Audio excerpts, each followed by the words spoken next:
Kita mulai dengan bacaan basmalah. Assalamualaikum warahmatullahi wabarakatuh. Alhamdulillahirabbil alamin. Alhamdulillahilladzi anzala as-sakinata fi qulubil mu'minin liyazdadu imanan ma'a imanihim. Walillahi junudus samawati wal ard wa kana Allahu aliman hakima. Walhamdulillahilladzi ja'ala al-Qur'ana hudan lin-nas wa bayyinatin minal huda wal furqan. Ashhadu an la ilaha illallah wahdahu la syarika lah wa asyhadu anna Muhammadan abduhu wa rasuluh. Ballaghar risalah wa addal amanah wa nasakhal ummah wa tarakaha 'alal mahajjatil bayda lailuha kanahariha wa la yazighu anha illa halik. Wa sallallahu ala Muhammadin wa ala alihi wa ashabihi faman tabi'ahum bi ihsanin ila yaumiddin. Amma ba'du.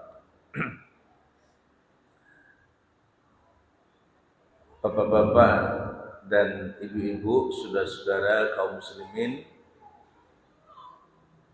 yang dimuliakan oleh Allah Subhanahu wa taala, marilah bersyukur kepada Allah Subhanahu wa taala atas karunia pertemuan dan perjumpaan kita ini di dalam masjidnya Allah, sebagaimana yang dijanjikan melalui lisan Rasulnya, wa majtama'a qaumun fi baitin min buyutillah, tidaklah sekelompok orang berkumpul di masjidnya Allah, yatsluna kitaballah, dia membaca kitab Allah, wa yatadarusuna fihi, dan dilanjutkan dengan bertadarus, mempelajarinya dengan seksama, maka illa nazalat alaihimus sakinah, tiada lain Allah turunkan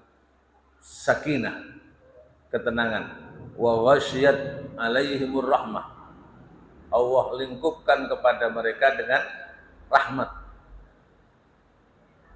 Dan berikutnya adalah wa dzakarallahu fi man indahu, Allah senantiasa menyebut-nyebut di sisinya. Dalam bahasa kita namanya kita, kelompok yang duduk di tempat ini, masjid ini, oleh Allah dipamer-pamerkan kepada penduduk langit sebagai hamba-hambanya yang memperoleh rahmat dan memperoleh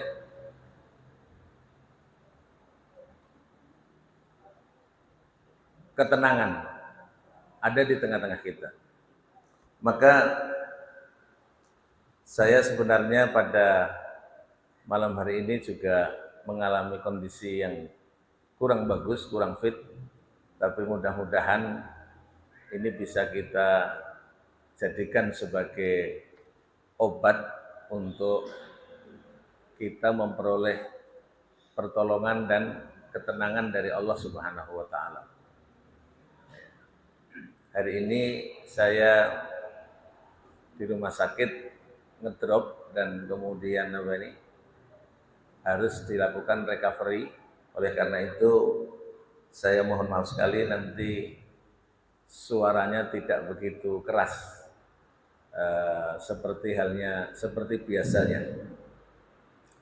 Baik Bapak Ibu semua, kesempatan yang baik ini sebagaimana judul yang sudah disebarkan melalui media, malam ini kita akan belajar tentang keadilan dan menghindari kezaliman. Biarkan keadilan itu mencari jalannya sendiri. Apa yang dimaksud dengan kalimat ini Bapak Ibu semua?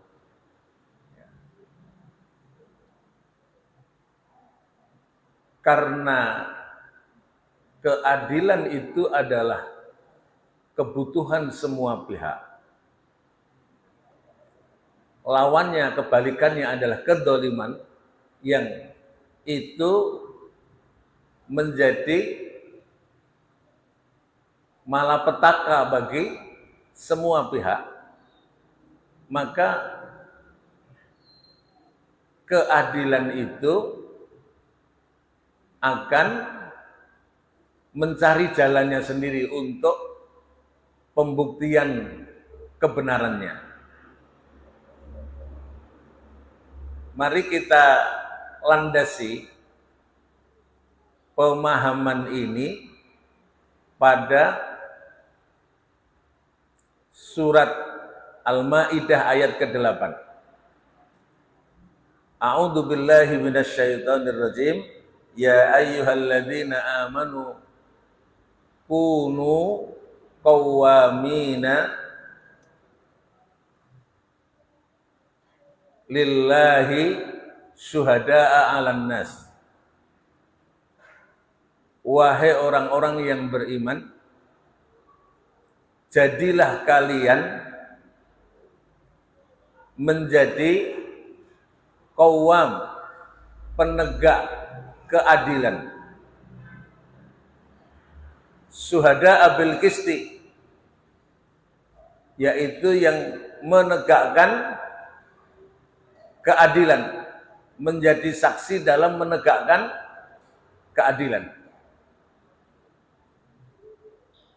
Wala yajrimannakum syana'anu qaumin ala alla ta'dilu. Janganlah kebencianmu kepada suatu kaum itu menyebabkan kalian itu tidak bisa berlaku adil. I'dilu huwa aqrabu littaqwa. Berlaku adillah, karena adil itu lebih dekat dengan ketakwaan.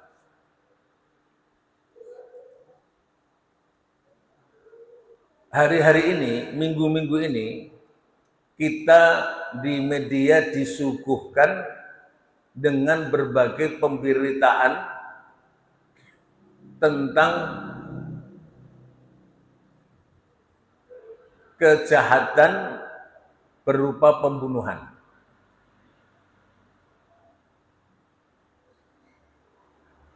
Bahkan yang menjadi objeknya ini adalah oknum penegak hukum kita.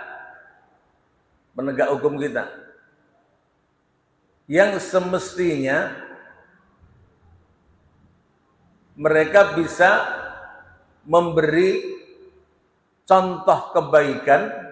Oknum ini bisa memberi contoh kebaikan dalam menegakkan hukum, karena hukumnya itu sepenuhnya diserahkan kepada mereka ini.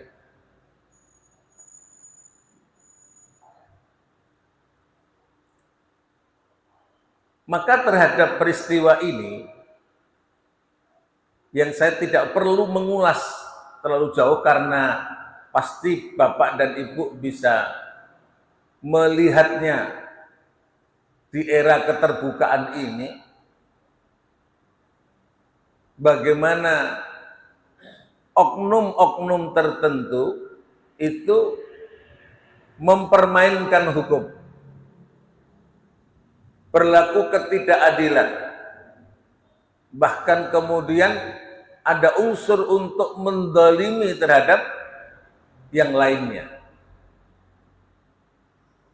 Maka syariat kita, agama kita membimbing persoalan ini sebagaimana tadi yang kita sebut pada surat Al-Maidah ayat yang ke-8. Perintah Allah kepada kita semua agar kita kemudian menjadi penegak keadilan, qawwamina lillah syuhada'a bil qisti, menjadi saksi dalam menegakkan keadilan yang sejelas-jelasnya.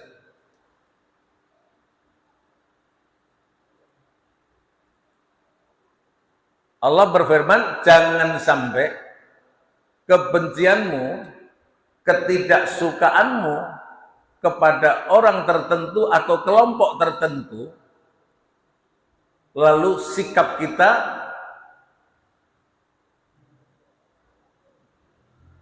tidak bisa berlaku adil. Maka perintah Allah, i'dilu huwa aqrabu littaqwa. Berlaku adillah, karena itu lebih dekat dengan ketakwaan. Nabi kita Muhammad sallallahu alaihi wasallam saat setelah terjadi Fathu Mekah, di Mekah itu ada peristiwa pencurian. Ada peristiwa pencurian. Ini diriwayatkan oleh Aisyah radhiyallahu anha. Dan kebetulan yang mencuri itu adalah seorang wanita yang datang dari kalangan Bani Makhzumiyah, kabilahnya Quraisy.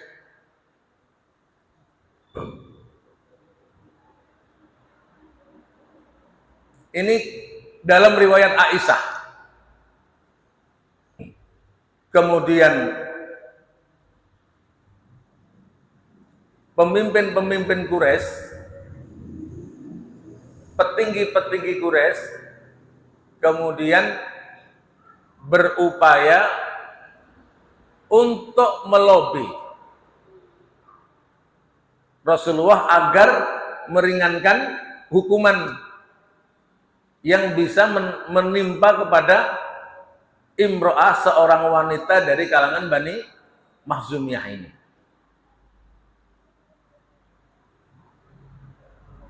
Hadirin yang dimuliakan oleh Allah Subhanahu wa taala, maka sebagaimana lazimnya dilakukan upaya lobi kepada Rasul sallallahu alaihi wasallam. Man yukallimu fiha Rasulullah sallallahu alaihi wasallam. Siapa yang di antara kita ini yang bisa berbicara kepada Rasulullah sallallahu alaihi wasallam agar beliau tidak membuat keputusan dan tidak menghukum wanita yang dari kalangan kabilahnya sendiri. Maka di kalangan para sahabat pada waktu itu, mereka kemudian di kalangan Quraisy itu memilih Usamah bin Zaid, habba Rasulullah sallallahu alaihi wasallam, kekasihnya Rasulullah, untuk melobi agar nantinya ada keringanan hukum bagi seorang wanita yang sudah terlanjur mencuri dari kalangan Bani Makhzumiyah, kabilah Quraisy ini.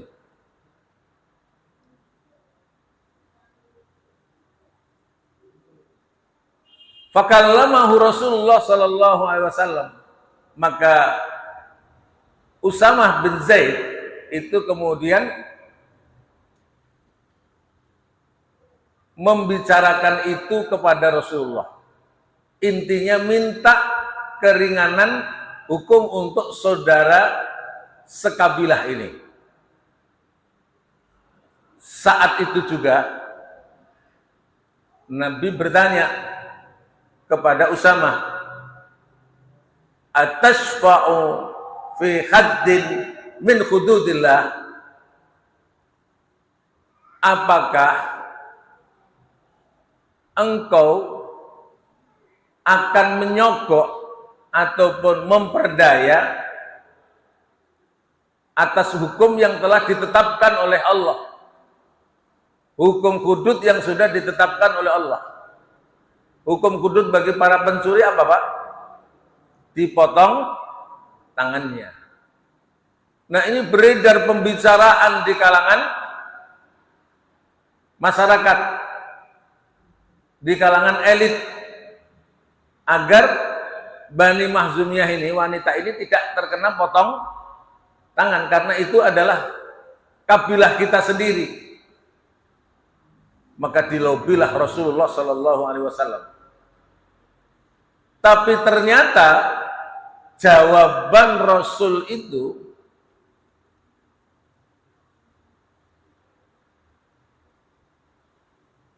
di luar apa yang dilobikan tadi, Pak. Apa jawaban Rasul? Atasfa'u fi khaddin min hududillah. Apakah Anda itu akan meminta keringanan, menyogok, memperdaya agar hukum daripada hudud Allah ini tidak perlu ditegakkan?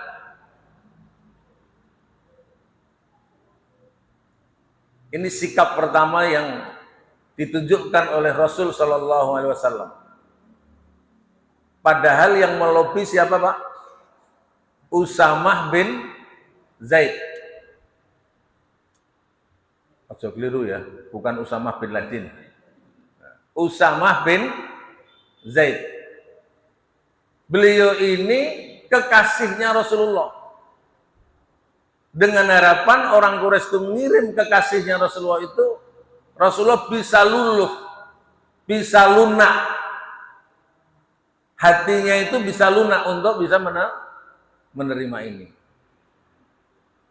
Tapi ternyata tidak ada kompromi hukum sedikit pun atas ketetapan-ketetapan yang sudah diberlakukan, atau dalam bahasa agama kita namanya hudud.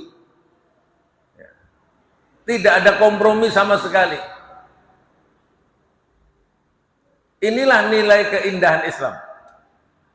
Lalu setelah itu Nabi kita Muhammad sallallahu alaihi wasallam faqama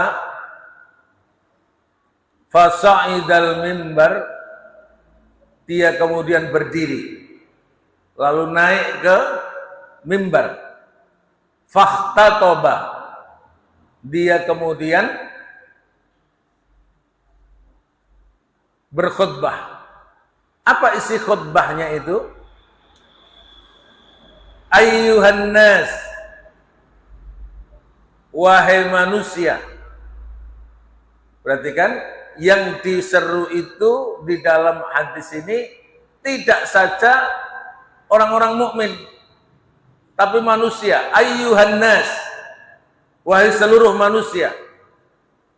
Innama ahlaka man kana qablakum. Sesungguhnya hancurnya umat terdahulu,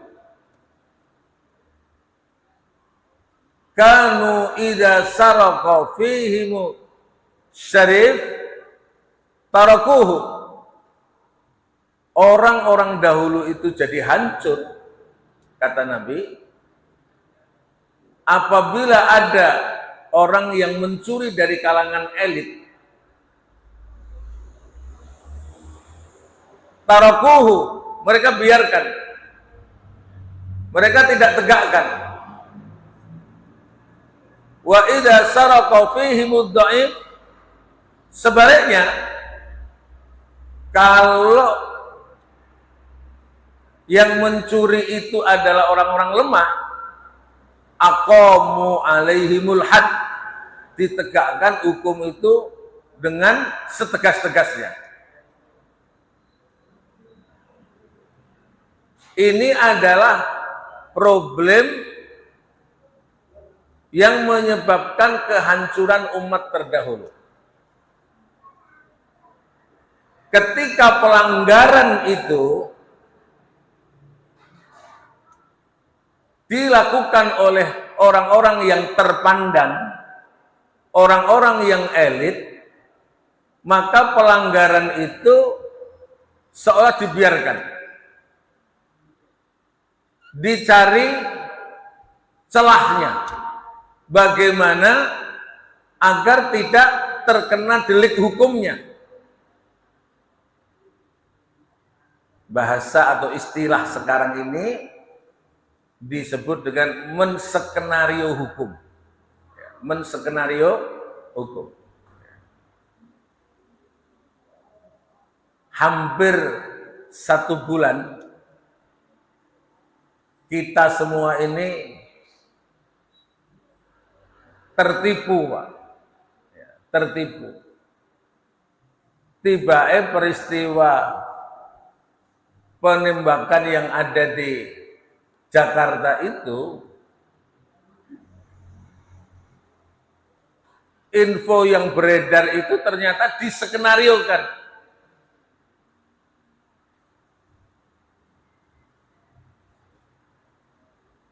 Untung ada pihak yang tidak bisa didikte dalam urusan ini. Apapun agama mereka, maka panggilan Allah itu, panggilan Rasulullah tadi dengan menggunakan ayyuhan nas, wahai seluruh sekalian manusia. Bukan ayyuhal mu'min. Yang perlu menegakkan itu bukan saja orang mukmin. Ya siapa saja yang hidup dalam sebuah tatanan kemasyarakatan, dia harus menegakkan itu. Jangan ada skenario hukum. Sebab kalau ada skenario hukum, maka inilah yang menjadi penyebab malapetaka terhadap kehidupan kita ini. Innama ahlaka man kana qablakum. Kehancuran umat terdahulu itu, kata Rasulullah, apabila elit-elitnya yang bisa melobi, bisa mempengaruhi, bisa menekan, itu kemudian dia menskenario hukum. Itu kehancuran yang akan didapati oleh bangsa ini. Maka Nabi kemudian melanjutkan, wa aimullah, demi Allah, lau anna Fatimata binta Muhammadin saraqat, kalau engkau lau anna Fatimah, kalau Fatimah itu putri Muhammad saraqat, yang mencuri, laqata'tu yadaha, niscaya aku sendiri yang akan apa nih? Memotong tangannya. Pelajaran ini sangat penting sekali, bagaimana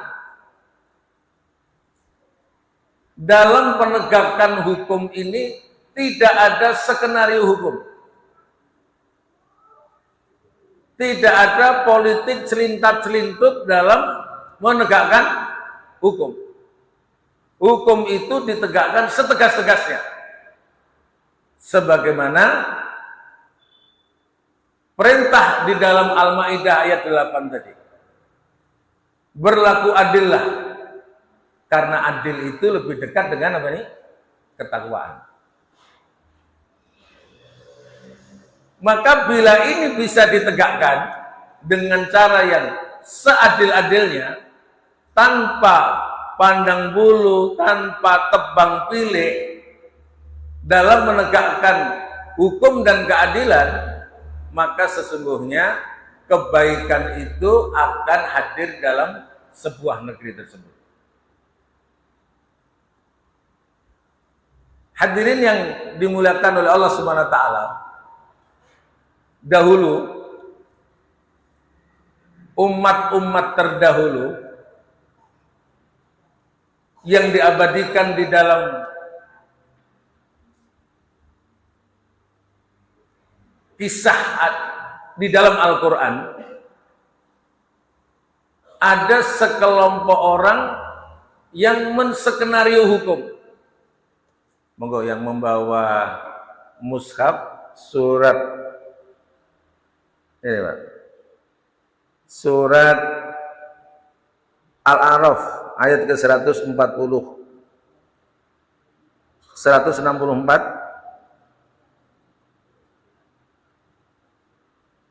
surat ke-7 ayatnya adalah 164.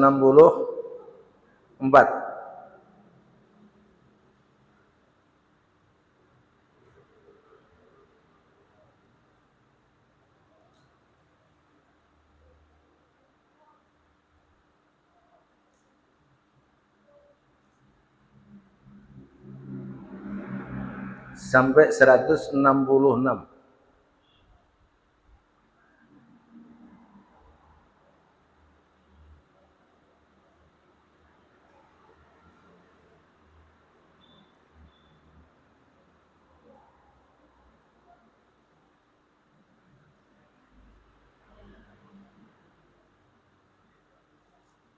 Ya.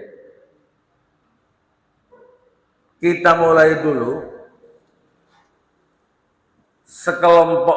kisah sekelompok Bani Israel yang melakukan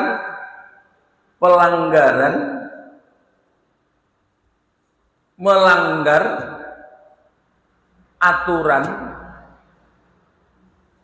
yang ada di hari Sabtu. Ayat ke-63.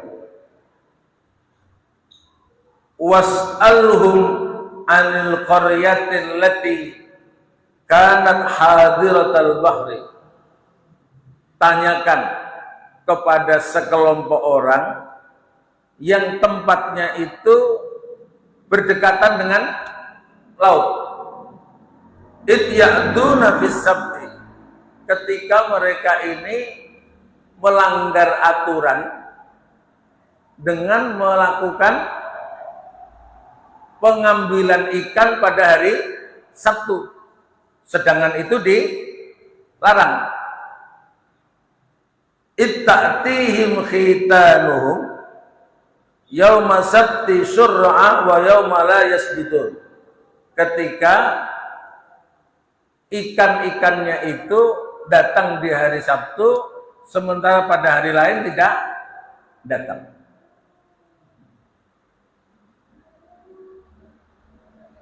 Kadzalika nabluhum bima kanu yafsukun. Demikianlah kami menguji mereka atas apa yang mereka berlaku fasik. Nah,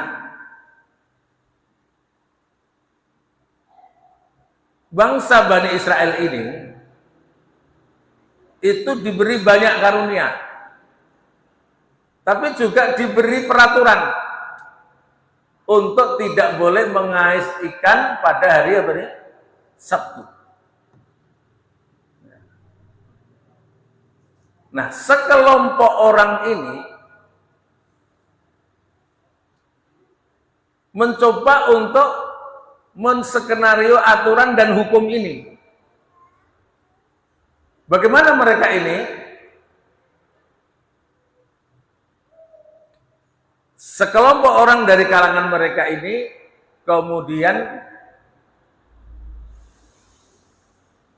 basangnya apa ya? Menempatkan jaringnya itu memang tidak hari Sabtu, tapi dipasang jaringnya itu di hari Jumat sore. Nanti melewati Sabtu, kemudian ngambilnya pada hari Ahad. Memang benar bahwa orang ini tidak mancing pada hari Sabtu, Tapi orang ini sedang melakukan perilaku menskenario hukum itu, mensiasati hukum itu. Dan inilah yang menjadi malapetaka. Sering sekali kelompok manusia itu mencari celah bagaimana agar hukum itu tidak berlaku untuk dia. Itulah yang disebut dengan menskenario hukum. Dan itu rupanya bangsa-bangsa terdahulu, Bani Israel itu sudah pernah seperti itu juga. Bahkan karena diingatkan secara terus-menerus oleh sekelompok orang, mereka akhirnya nggak tahan.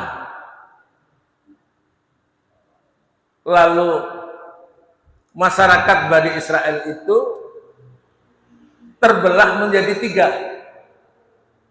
3. Ini yang diabadikan dalam lanjutan daripada ayat-ayat tadi. Terbelah menjadi 3 itu apa saja? Kelompok yang pertama, kelompok yang melanggar. Melanggar terhadap aturan tidak boleh mengais ikan pada hari Sabtu. Kelompok yang kedua adalah kelompok yang acuh tak acuh terhadap pelanggaran tersebut. Kelompok yang ketiga itu adalah orang yang berupaya peduli untuk mencegah pelanggaran ini dengan senantiasa mengingatkan bangsanya agar tidak melakukan pelanggaran.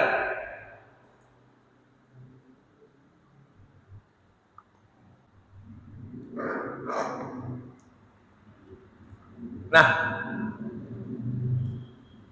karena seringnya dia menasehati, mengingatkan kelompok kepada pelanggar, maka mereka lama-lama tidak tahan. Kelompok yang melanggar ini nggak tahan. Akhirnya 3 kelompok manusia di Bani Israel ini tadi itu membuat tembok, diberi sekat. Temboknya itu diberi apa nih? Sekat. Yang di dalam itu berisi 2 kelompok. Kelompok yang mana? Kelompok yang melanggar sama kelompok yang cuek, acuh dengan pelanggaran yang ada di tengah-tengah kita. Tidak ada kepedulian sama sekali. Kelompok yang menskenario hukum itu ada di dalam barisan ini. Sementara barisan yang satu lagi itu barisan yang senantiasa mengingatkan tentang penyimpangan dan pelanggaran. Suatu saat, ini kisah ini ada di dalam surat Al-A'raf. Suatu saat 2 kelompok ini, kelompok yang menskenario hukum sama kelompok yang cuek, acuh dengan apa yang terjadi, bisa memaklumi karena yang penting kami nggak melanggar, yang melanggar orang lain silahkan aja, itu urusannya masing-masing. Ini kelompok yang ada di barisan ini. Nah, kemudian mereka hidup pisah-pisah, menjalani kehidupan sendiri-sendiri. Suatu saat didapati Hari itu kok tidak ada lalu lalang orang yang datang ke laut untuk apa nih? Mengais ikan. Intinya yang ada di dalam itu, dua kelompok tadi, itu tidak ada yang beraktivitas sama sekali. Maka timbullah pertanyaan kepada saudaranya yang ada di luar pagar. Lalu mereka mencoba untuk menengok apa yang sesungguhnya terjadi. Hadirin yang dimuliakan oleh Allah Subhanahu wa taala, apa yang terjadi di ayat Al-A'raf 154, ya, maaf,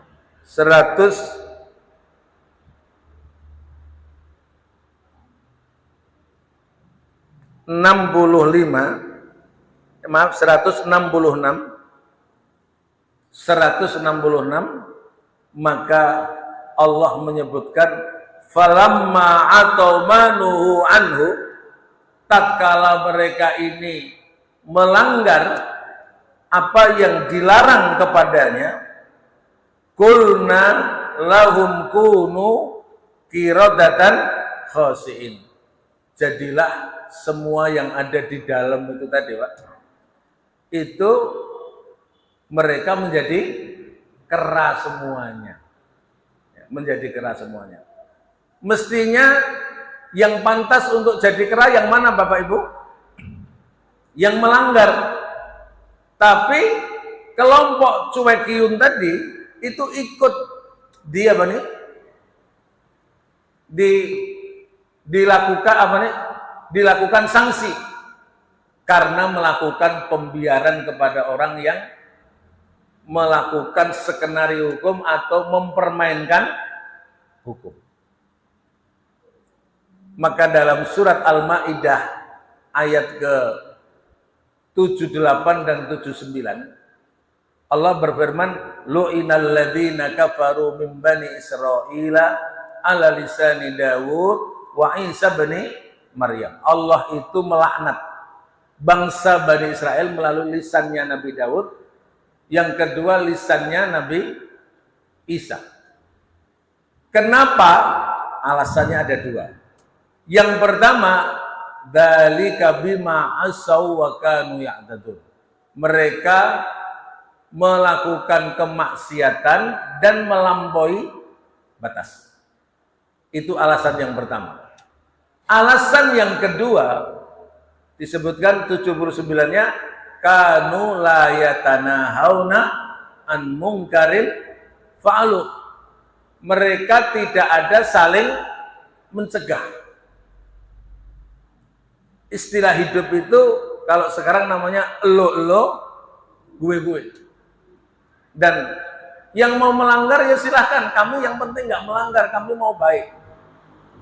Nah, ketika orang bersikap seperti ini, membiarkan pelanggaran, yang penting kami tidak, maka menurut kisah-kisah ini kedua kelompok itu diberi sanksi oleh Allah Subhanahu wa taala. Nah, yang tidak diberi sanksi itu siapa? Mari kita lihat. Yang tidak diberi sanksi ayat ke-60 165. Falamma nasu ma dzukiru bihi, tatkala mereka lupa apa yang diberikan peringatan kepadanya, anjainal ladzina yanhauna anisu, maka kami selamatkan orang yang mencegah terhadap kejelekan tersebut. Ya juweh, mengingatkan, memberi apa ini nasihat, kemudian mencegah dan segala macam. Anjainal ladina yanhauna 'anis su'. Sebaliknya, fa akhadnal ladina dzalamu, maka kami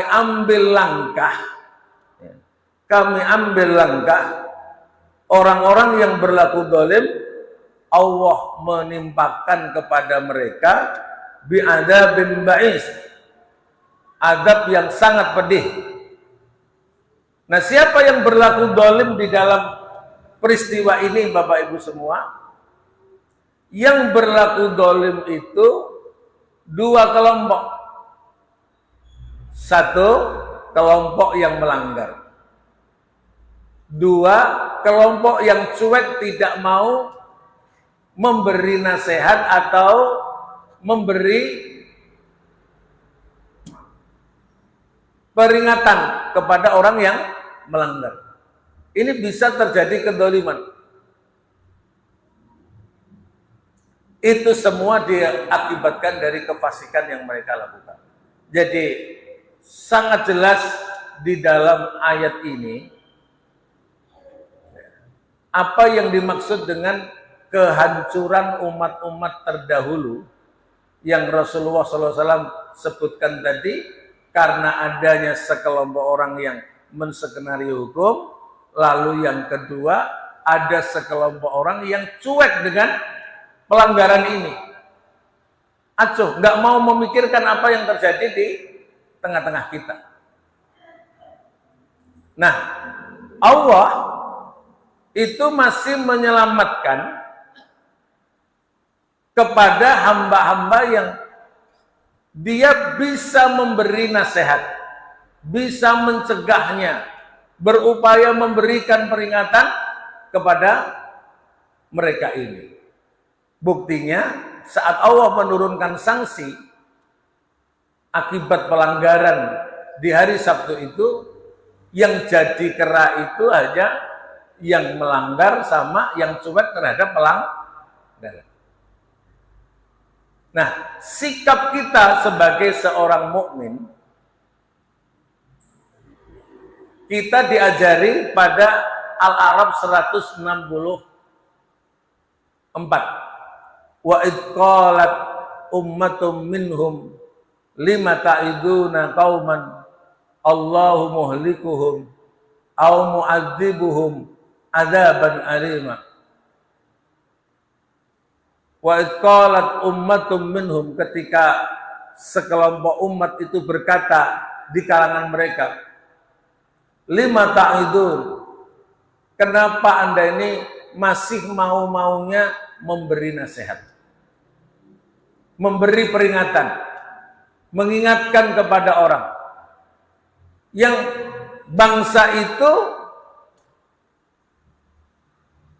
dihancurkan. Allahu muhlikuhum, Allah akan menghancurkan mereka ini. Au mu'adzibuhum adzaban syadida, atau mengadab bangsa itu dengan adab yang keras. Maka Allah mengajari kepada kita yang milih di barisan ini, alasannya ada dua. Satu, qalu ma'dziratan ila rabbihim, kami nantinya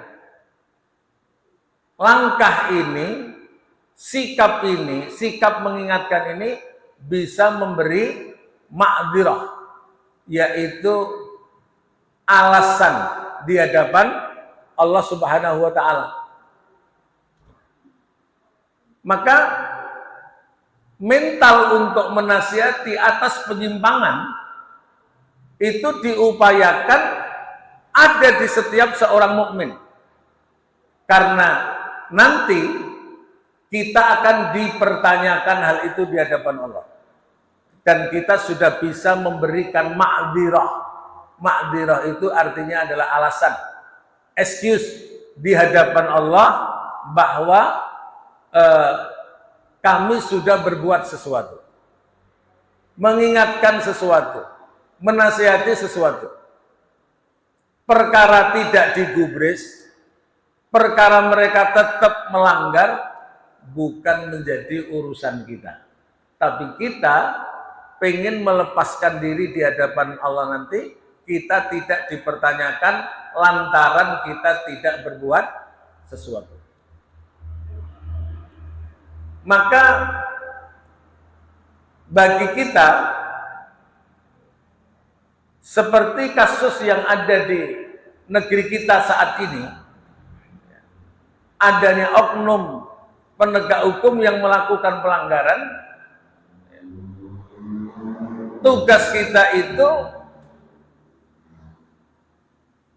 menasehati, mengawal, menegakkan hukum yang setegak-tegaknya, agar nantinya kita tidak dipertanyakan di hadapan Allah, agar nantinya kita itu ada ma'dzirah, ada alasan di hadapan Allah Subhanahu wa ta'ala. Setidaknya, ini kalau era modern ya Pak ya, setidaknya sekarang ini era keterbukaan, ya nulislah, nulis di WhatsApp atau nulis di Facebook ataupun nulis apa yang itu isinya menasehati bahwa Anda sedang melakukan pelanggaran. Dan sebagaimana peringatan dari Rasulku, Rasul kami, ini bisa mendatangkan malapetaka berupa sanksi. Dan nasihat itu disampaikan. Peringatan itu juga disampaikan. Terlepas nanti dia ini mau terima nasihat itu atau tidak terima. Atau mereka kemudian justru semakin menjadi-jadi. Karena menganggap yang menasehati itu ya orang-orang pinggiran. Orang-orang yang tidak berpengaruh. Mereka semakin menjadi-jadi, bisa jadi. Tapi target kita bukan itu Bapak Ibu semua. Target kita ini adalah kita pertama ma'dzirah di hadapan Allah. Kita ini akan menjadikan peringatan kita ini sebagai excuse, sebagai peringatan di hadapan Allah nanti. Alasan di hadapan Allah. Lalu sikap yang kedua masih diabadikan di dalam Al-A'raf 164 tadi, wala'allahum yattaqun. Mudah-mudahan saja dengan kita memberi peringatan, dengan kita kemudian mengarahkan kepada mereka, memberi nasihat kepada mereka, mencegah mereka, mudah-mudahan mereka mendapatkan ketakwaan kepada Allah Subhanahu wa taala. Jadi tetap ada optimisme.